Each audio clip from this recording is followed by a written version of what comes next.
Well, one citation is on page,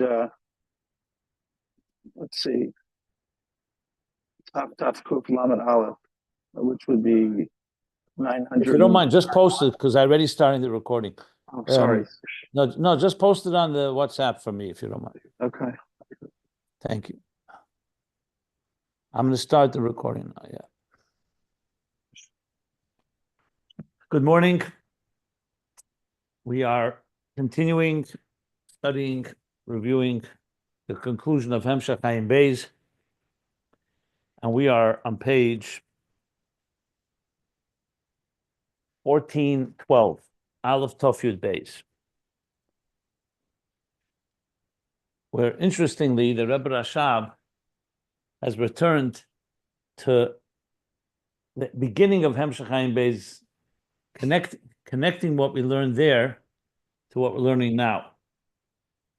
And namely, after explaining the two levels of Ayin, Koyach HaRiyah, the way it manifests in Kalim, and the way it's in Etzem HaNefesh.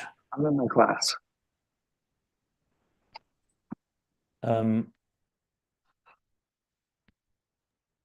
Apologies. Now spelling it out in Avodah, and in Avodah you have the level of Ava B'chol Levavcha. So again, he doesn't spell out, but it's pretty clear that he's talking about Apitam V'das. That's like Eris and Kalim. And you have L'mayla Avodah L'mayla Mitam V'das, what he called B'chol Nafshecha, after B'chol Levavcha, B'chol Nafshecha, which refers to going outside of our Kalim. Sidis Nefesh. Like you said, I feel in who, Neitles Nafshecha, the level of who. Bina that reaches into Alma Diskasya, reaches into Kesed, the mazel of the Neshama. To explain that, he's now going back to the fundamental structure of the whole existence, that it breaks down, like he said, by Inyan who, and he says that the Hin Yedua, she has Gimel Madregas Klolos Belakus, that three general levels in the divine. Memaleh Kalman, Sovev Kalman, and Atzmus Ein Sof, that's higher than Memaleh and Sovev, than Sovev and Memaleh, which we learned yesterday. And he began by first explaining Memaleh Kalman. What's Memaleh Kalman? Memaleh Kalman is a divine energy that's Nisamsim. Ha'esha Nisamsim L'fiyerach ha'elamis.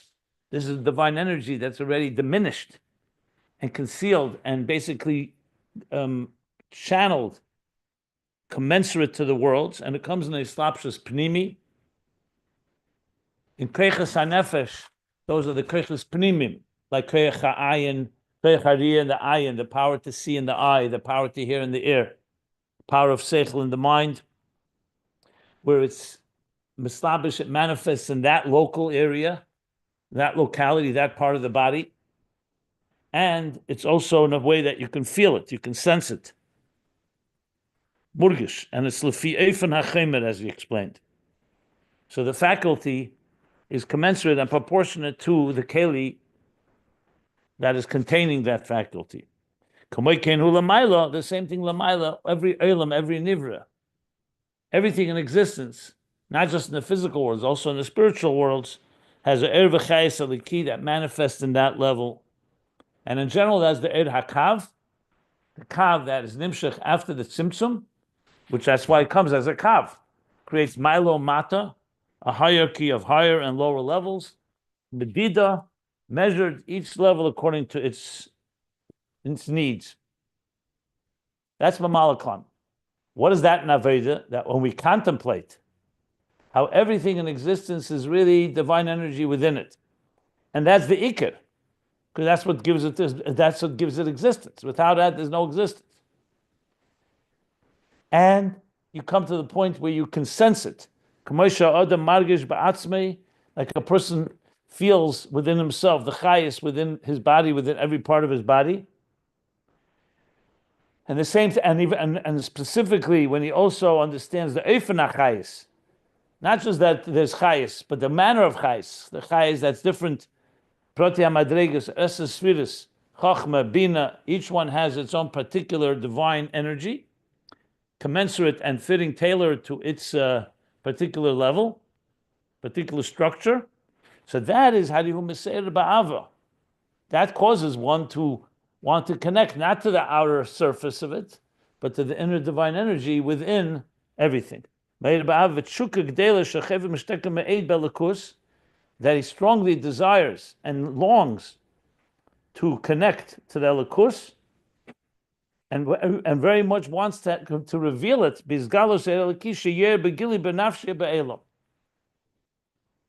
that it should radiate below, within him and within existence.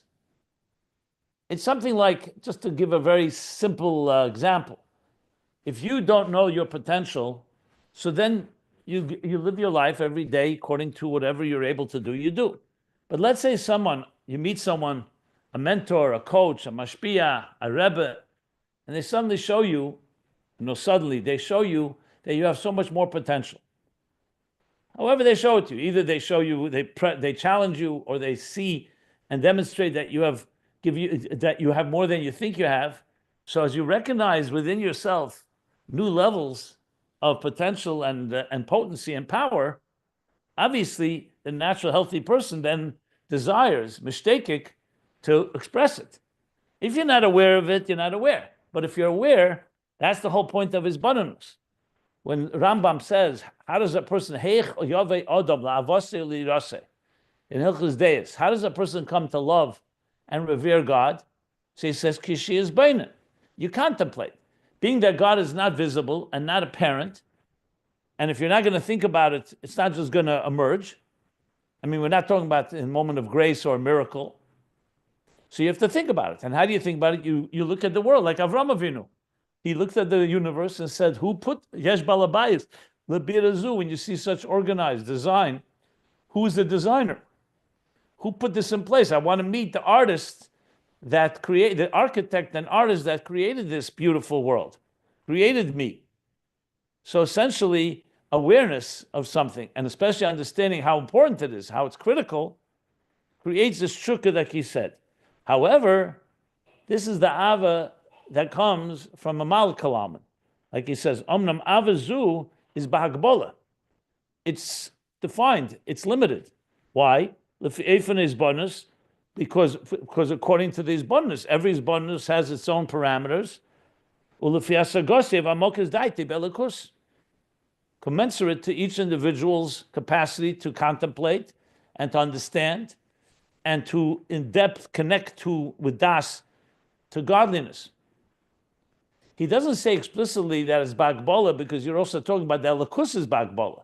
Because remember, we're talking about the divine energy that is nisamtzum and commensurate to existence. But I think it's pretty obvious that it's related. It's interrelated. It's interrelated.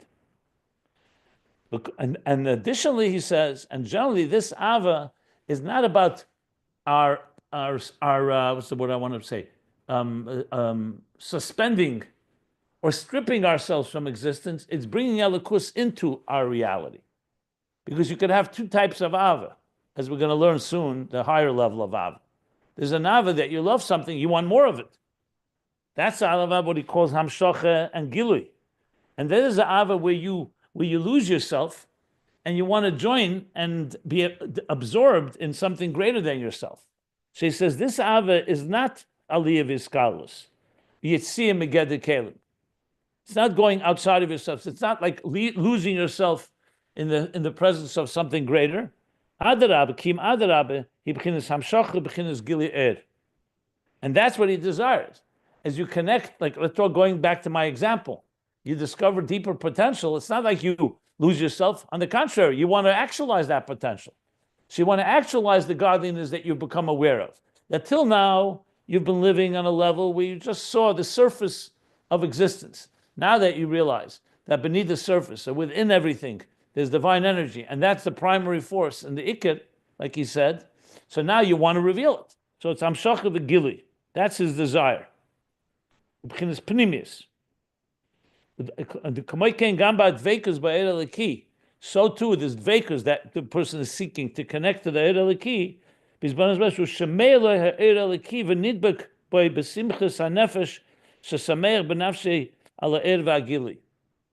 So just as his desire also translates in his dvekas that the simcha he has because he wants to experience it. So you learn to love. You learn the power of the thing that you want. That you learn. You're loving the thing that you've discovered, and you want to experience it in the fullest sense. I didn't have a chance yet to look up the Tanya Seif Perek Mem, but I stand by what I said yesterday. I believe that's what it says. That it's still not tachlis ava, because that ava is still on your terms. And there's a ava, the aveda ma'ava, the ava loving God for God's terms. But that's already, as I said, another level, a higher level. So this is both. This is both understanding what is Memaleh Kalman. Again, he doesn't say the word b'chol levavcha, but it's pretty clear in the three levels of ava. We're talking b'chol levavcha, Memaleh Kalman, the divine as it manifests within existence. Now this is critical because you always have to begin with this, as we're going to learn later. And we learned in the Maimer HaMagbil Sheves that the first step is you have to educate the animal soul to appreciate God first on the animal soul's level, before you ask it to go to higher levels. Like I said yesterday, you're eating a piece of food. Don't just indulge. Recognize God gave you this food. It's God's energy that's sustaining. Hamitzi lechem min haaretz. Baruch atah Hashem Elokeinu melech hamitzi. He's the one that gives the power to draw bread out of the earth. Or shahakol niyeh bidvareh. Everything was created by His divine word. So the first step is recognizing the God within existence, within yourself, and wanting the desire, the ava, to reveal it and to manifest it. Okay. So now we'll continue learning. Now the connection to the beginning of the Hemshech is because when the Rebbe Rashab laid out, we'll call it the blueprint, the fundamental structure, which Ayin Beis began with that, with Keser, and by contrast to Keser, the Koiches Pnimim, or the Eser Sfiris. So basically, Pnimi and Makif, that was the theme essentially of the first 50 chapters. That's the theme of the first 50 chapters of Ayin Beis. So what was he laying out? The elements of creating the interface. Remember, the interface between the divine existence requires that on one hand, it's on our terms. That's Memaleh Kalam, that's Pnimi. On the other hand, it's on God's terms. That's Makif, and even higher, as we'll learn, even higher than Sovev. So basically, that's what he explained in the early parts of the Hemshech, once he started laying out the Eser Sfiris, the hidden Sfiris, Eser Sfiris Agnuzis, and then going back to Keser. And the Hemshech continued with those two tracks, Eir HaGvul, Eir HaBligvul, which in a way is similar to Memaleh and Sovev. And that continued developing till he got to the point where he started talking about the very interface, which is Aramimcha Lekai HaMelech, Momata L'mayla, Momayla L'mata.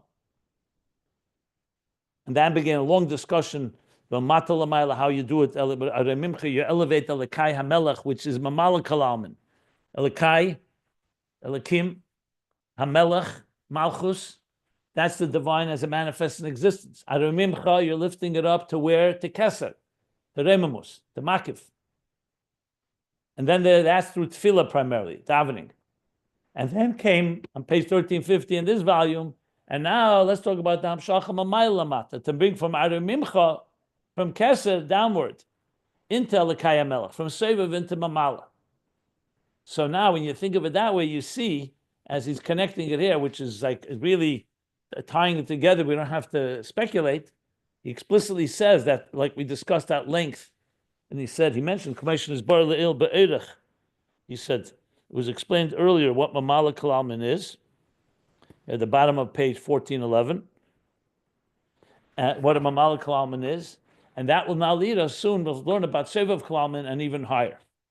So here we see how he's connecting this specific section in Ayin Beis with the bigger themes. And it all works so well together because that's exactly what we're learning. This whole section is about Hamshacha Mamayla Lamata. However, this doesn't negate the Mamata Lamayla, even the Mamayla Lamata, because we still, even when you learn Torah, you don't begin learning the highest levels of Torah.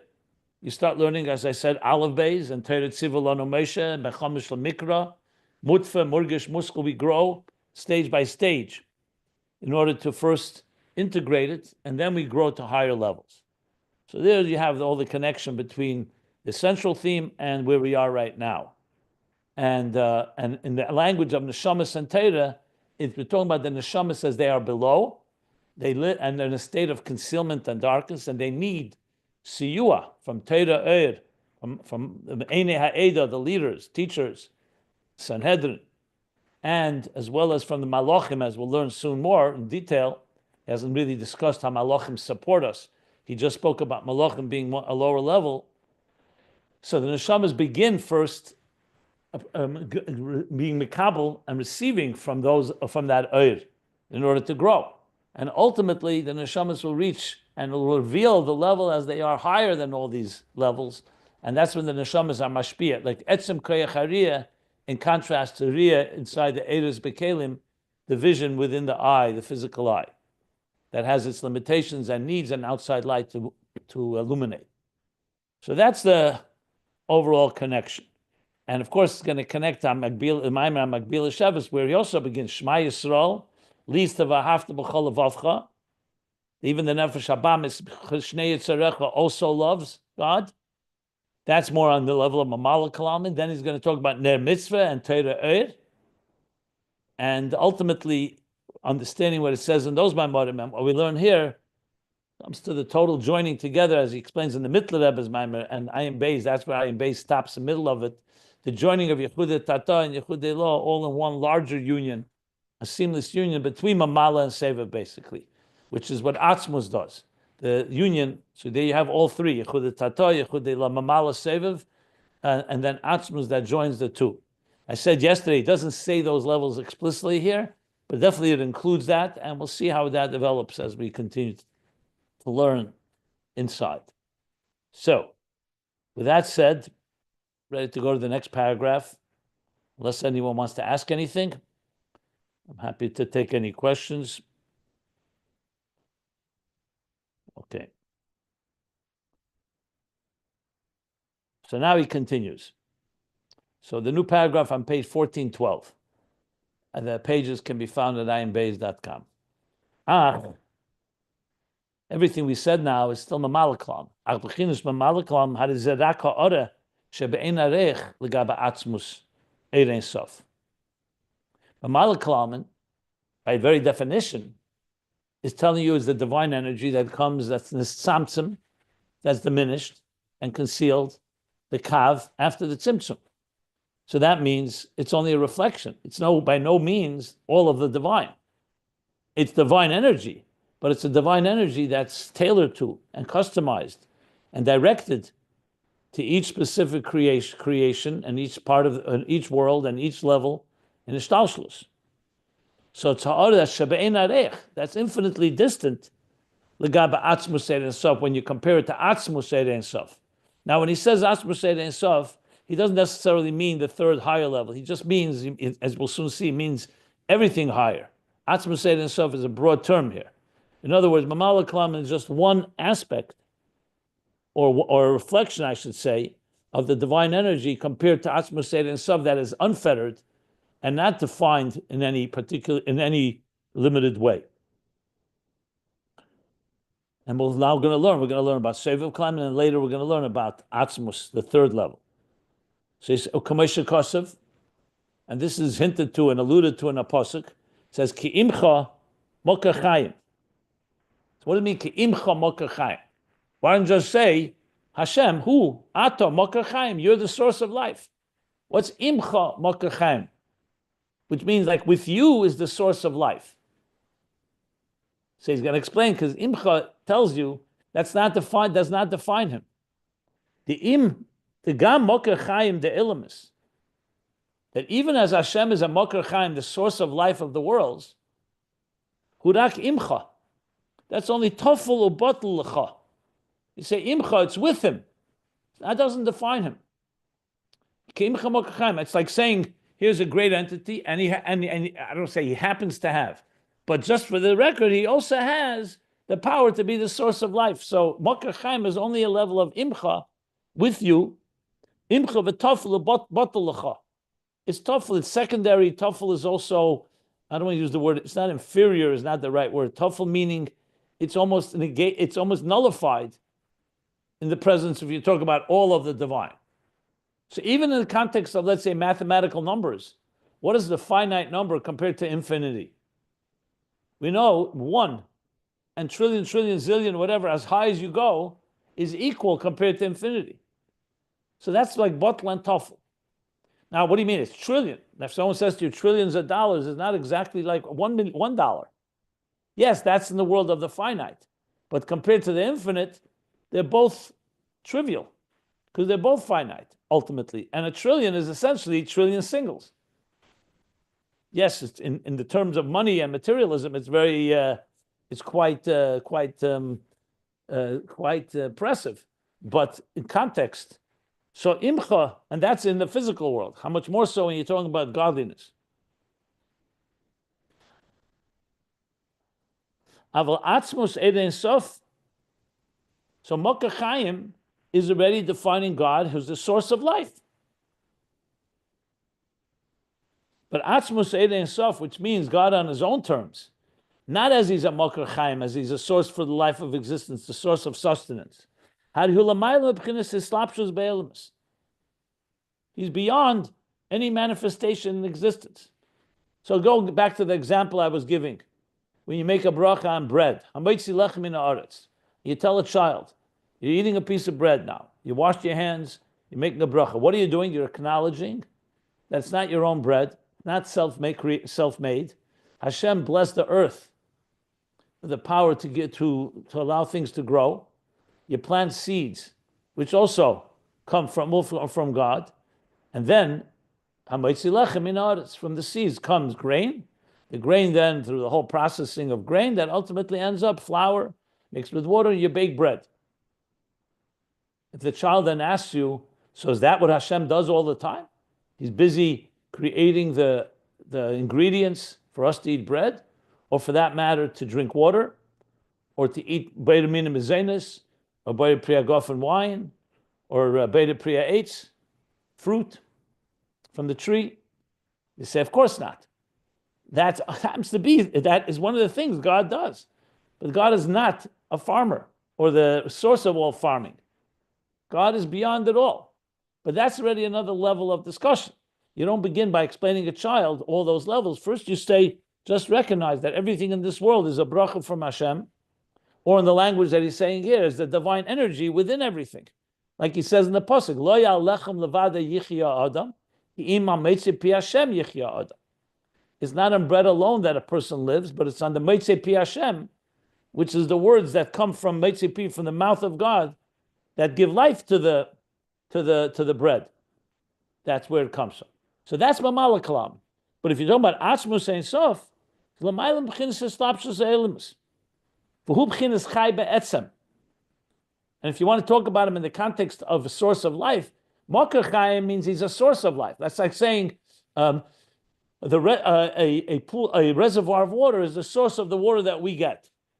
But then there's a chai be'etzem. Chai be'etzem means he's fundamentally alive, not because he's a source of giving life to something else. Chai be'etzem. Lo b'chinas chayes lahachis. He's not defined by chayes lahachis, means the energy in order to sustain other things. That is imcha Mokkah Chaim. But the Eibishter himself is chai be'etzem. You say, of course, he's the one that we learned earlier, hayetzer ayin lo yapit. If he shaped and created the eye, of course he himself sees. But he doesn't see on the same level as the eye does, because that's already his product. The producer is not the product. So yes, the Mokkah Chaim is that he's producing life to give life to others, which is life to existence. But he himself is a whole different level of life called chai be'etzem. The Maimorim that talk about this more at length, difference in chai be'etzem and chai lahachis. So, for example, when you talk about the difference between there are people who are able to inspire others, so they have the charismatic talent or they have the ability to do so. But then there's a person who's chai be'etzem, is a whole different level. He's a person that's just a living, moving, animated entity, regardless of whether he's mashpia. Now, obviously, when he's mashpia chais, it's going to be a whole different level than someone that has the ability to inspire someone. Because fundamentally, it's like a live wire, if you wish. So you have a thing that becomes a source of life, that's Mokkah Chaim, and there's chai be'etzem. I think that's enough. We don't need to go into detail here, but that's essentially what he's saying. Chai be'etzem, lo b'chinas chayis lahachis. V'nikre chai ha'elomim. And that's the level called chai ha'elom, like we say, chai ha'elomim. Chai ha'elomim, the one that gives life to the worlds, but he's talking now how it is not as a Mokar Chaim, but as Chaya Elamim, the Hainu Shemuvdel Min Elamim. So here he's interpreting Chaya Elamim, meaning he's removed. Chaya Elamim is the force of life of the worlds, but he's removed from it. So it's not Chayas Lahachis. That's how he teaches Chaya Elamim here. And yet, Chaya Elamim does seem to indicate that it's connected to the worlds. You're not just saying Chay Be'etzim, you say Chaya Elamim. So he qualifies with Nikra. This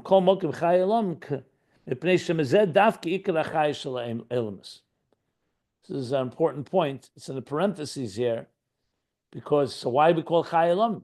That right away tells you that is something, there is some relationship. So he's saying, because the Ikar Chayis that creates existence is not coming from a Memaleh Kalam alone. That's the Chayis that relates to us. But the very power to create comes from a place that's beyond existence. Like he says here. So even though Memaleh Kalam, when you talk about the active force of creation, Memaleh Kalam is critical. Because it's the energy that goes in Yehi Rakia, Memaleh Kalam, that relates to every part of existence. But if you're talking about where's the power of creation itself, that comes, as he explains in Tanya chapter 48, that comes from Sovev Kalam that's beyond existence.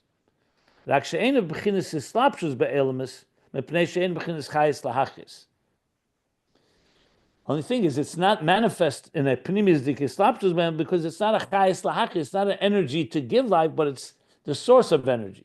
So in a sense, it's like saying when you see a great teacher teaching students.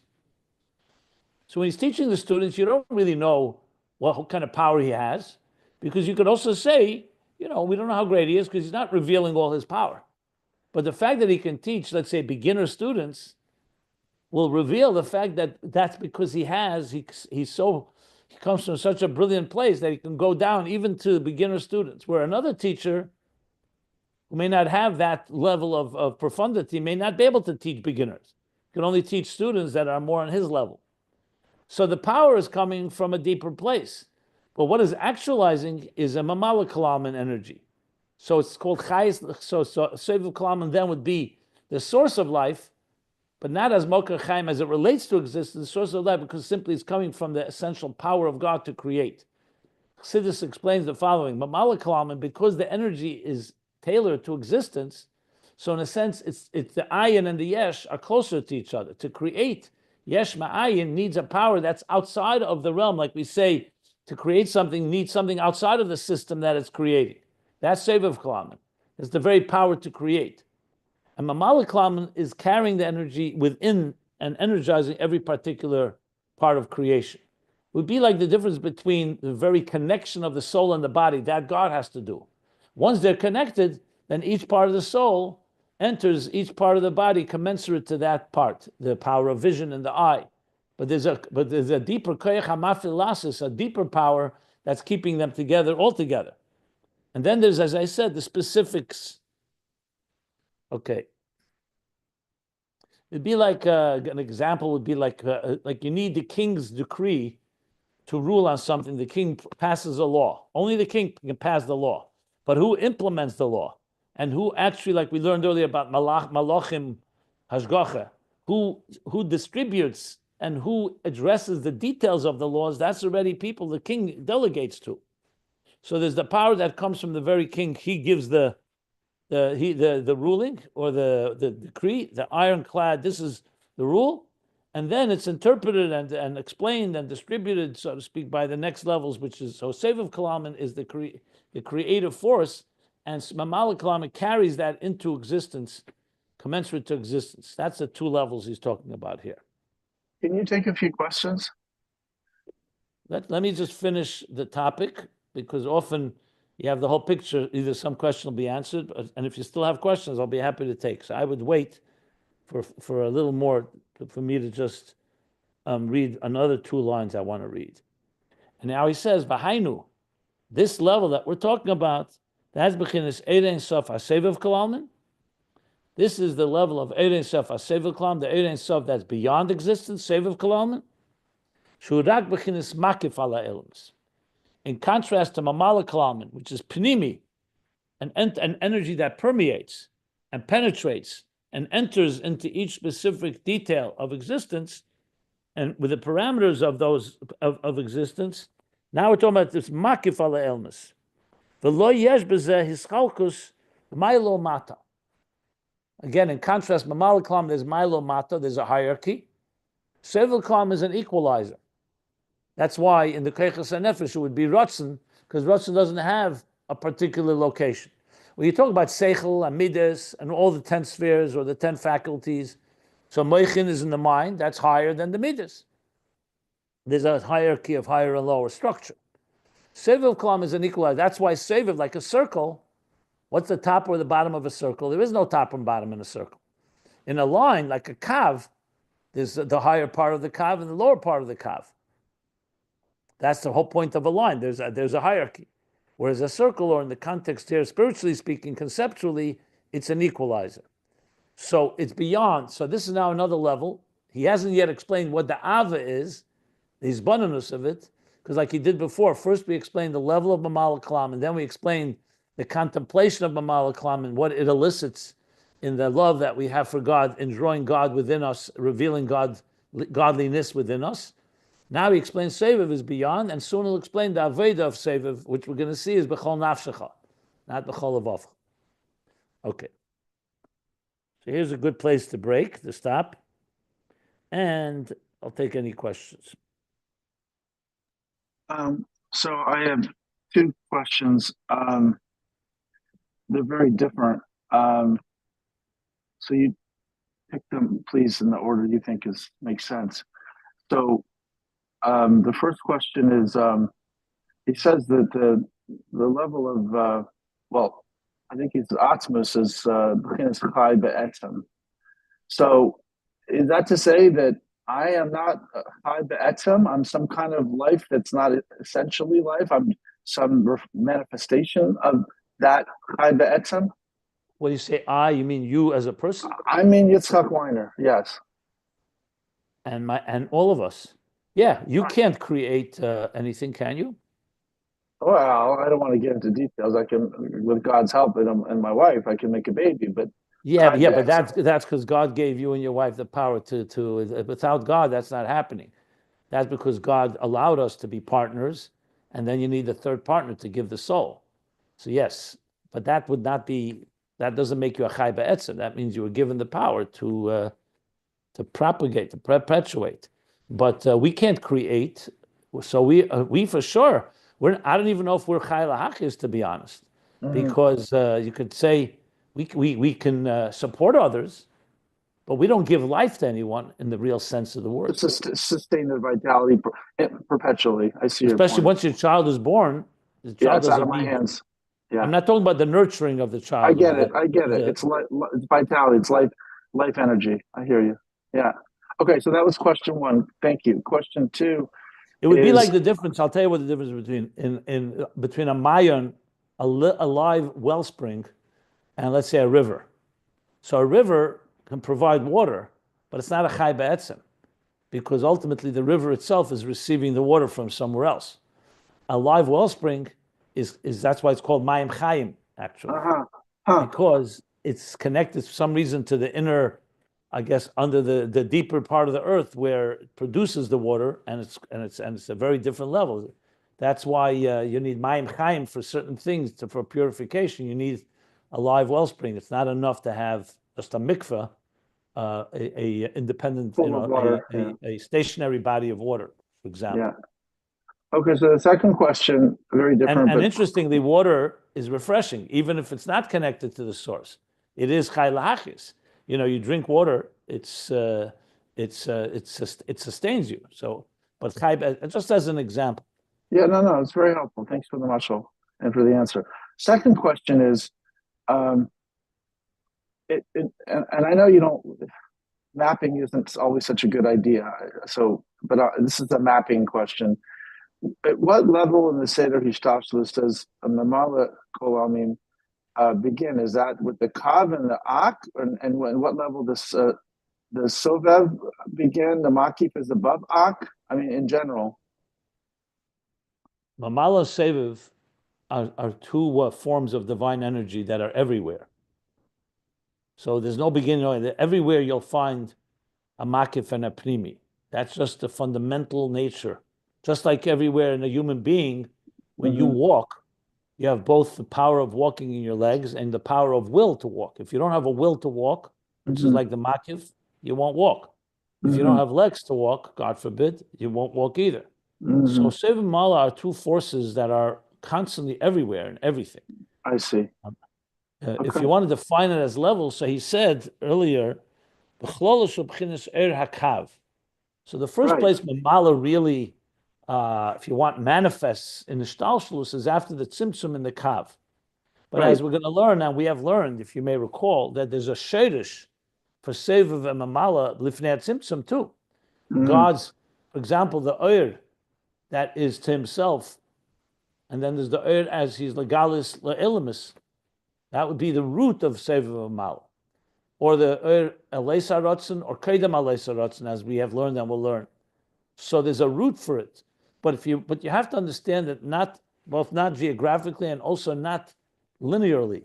These are two conceptual levels, like almost like archetypes that are really fundamental ways that God manifests within existence. And then, of course, there's the third, the Atzmus Ein Sof, that is higher than Sovev and Memaleh, but that we'll talk about later. So these are like two tracks in a way, and this is Chassidus. This is one of the biggest themes in Chassidus. And Ayin Beis in the beginning, he spoke a lot about it. For example, is Memaleh a dimension of Sovev? Is Sovev like the all-encompassing, seamless energy, and is Memaleh just a piece of it?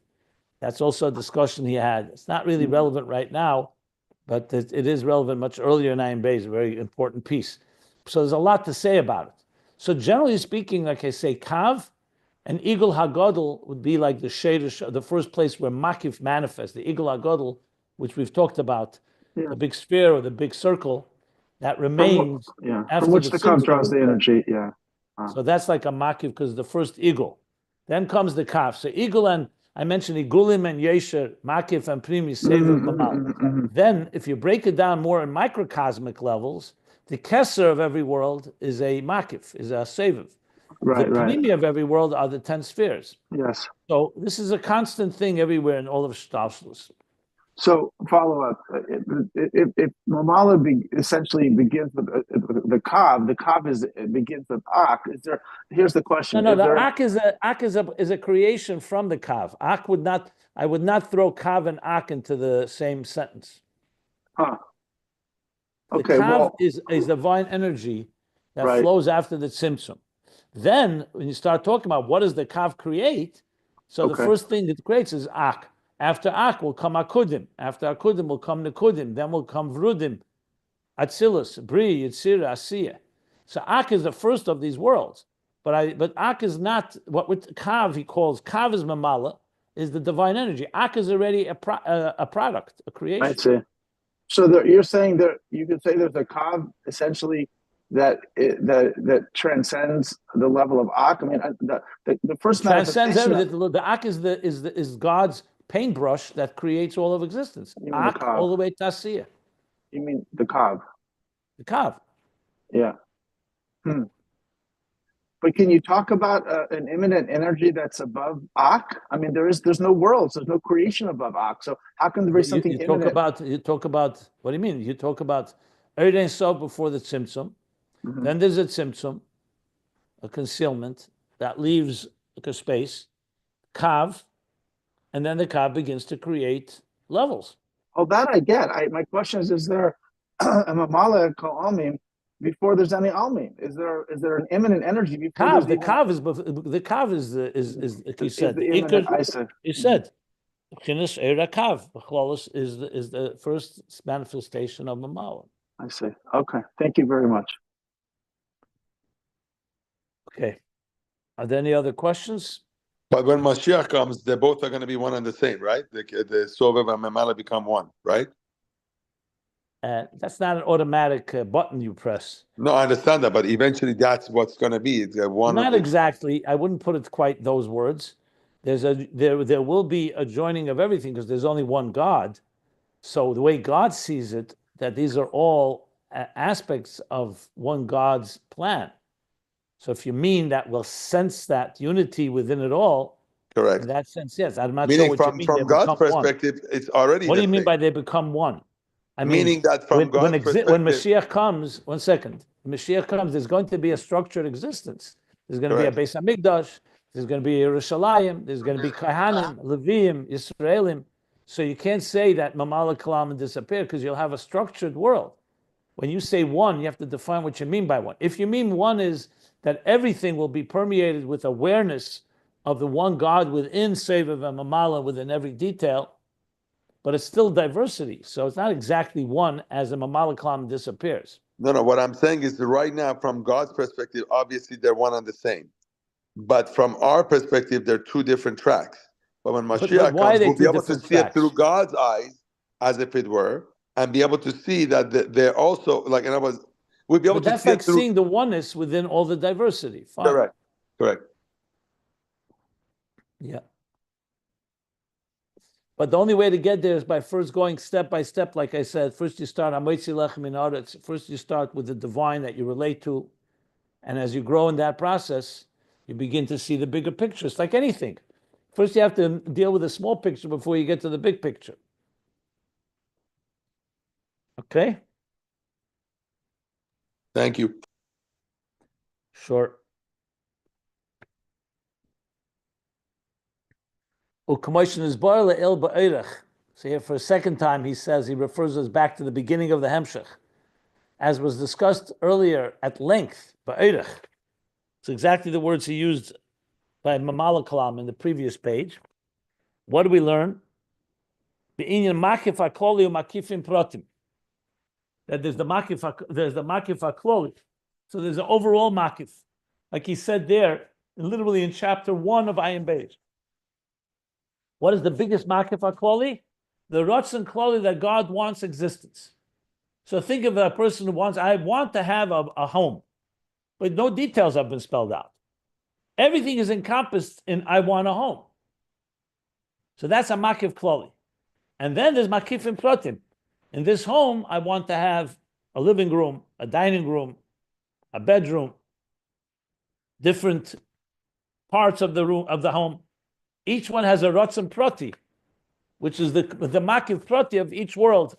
The makif of Atzilus, the makif of Bria, the makif of Yitzira, etc. That's what he spoke at length about in actually the first 45, 50 chapters was Memaleh Kalaman, then he goes into Sovev Kalaman, Ratzon, and then he starts talking about the different levels of makifim, even though he just said there's no Milo Mata. That's the big question he discusses back in volume 1. There's no Milo Mata. Why there are different levels of makifim? And he explains what it means. That the makifim are not, the makif itself of each world is an equalizer, but there are levels of makifim, the makif of Atzilus, the Ratzon for one aspect, the HaRatzon for another. And then there's a HaRatzon kloli that encompasses them all.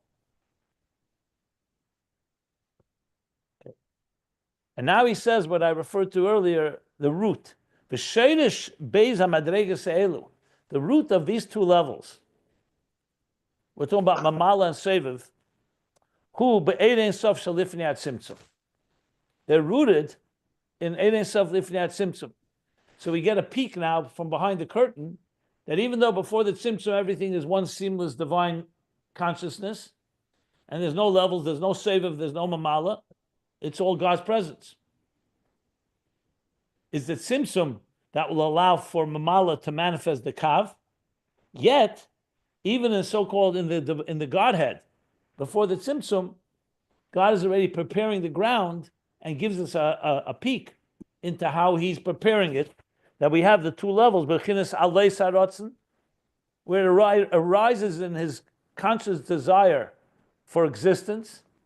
That's the root of Memaleh Kalaman, U'Bechinas Eid Ein Sof Shalamayla Bechinas Aleis HaRatzon, and the level of Eid Ein Sof that precedes his arising in his thought.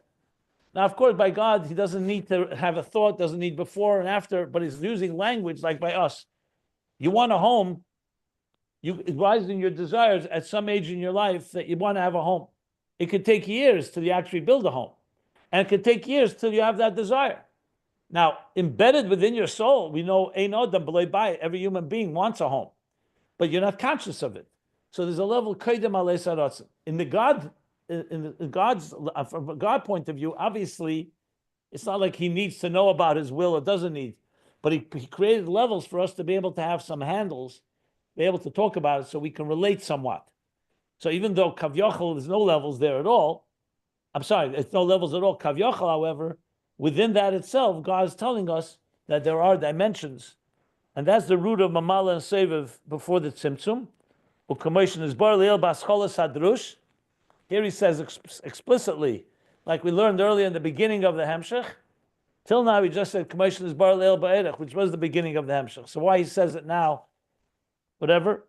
And also Ubedrush Yom Tov Sharash Sharei Samach Vav, and the Maimon Yom Tov Sharash Samach Vav, which these two Hemshechim are, of course, the fundamental Hemshechim of all of Chassidus, especially the Rebbe Rashab Samach Vav, which preceded Ayin Beis by 6 years, and these ideas are discussed there at the beginning of this Hemshech and in Samach Vav.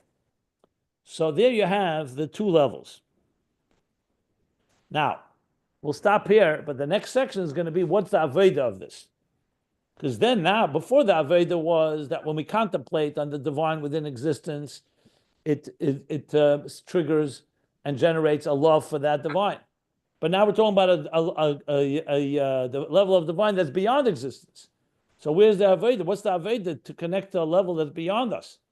So that's what's going to be the explanation, which we'll do in the next class. He's going to talk now the Aveda of Sovev Kalaman, which is going to be B'chol Nafshecha. You can peek ahead, of course, if you like, no problem. But due to time, we'll stop here. Can you give us a little teaser? I just said B'chol Nafshecha, Mesiras Nefesh, L'mayla Metam V'das, that we have the capacity to go outside of ourselves and seek something that's beyond us. The first level is the divine within us. But now he's going to tell us that we can extrapolate, not just understand. Once you know that, like I said before to the child will say, so all God does, all he is a creator of bread and water and sustaining us. All he is Mokar Chaim. The answer is no. There's a lot more to God. And we can come to some understanding, even of the God that's beyond existence, because remember, we are neshamas. We are neshamas. Yeah. We are neshamas, and neshama is rooted higher before the tzimtzum, as he's going to explain. So a neshama can have a comprehension, appreciation, even of levels that are beyond existence. That's going to be, that's the appetizer of what we're going to learn later. We're going to learn soon. Okay. Any questions? Please, we'll stop here. I have a language question about the word lahachis. So I always thought it was kas, like anger, but apparently it's being used in other ways. Is there other times that this word is? Which word? Chayis? No, lahachis. Oh, you're saying lahachios. Oh, lahachios, okay. Not lahachis. Oh, okay. Sorry, I'll take my question back. Okay.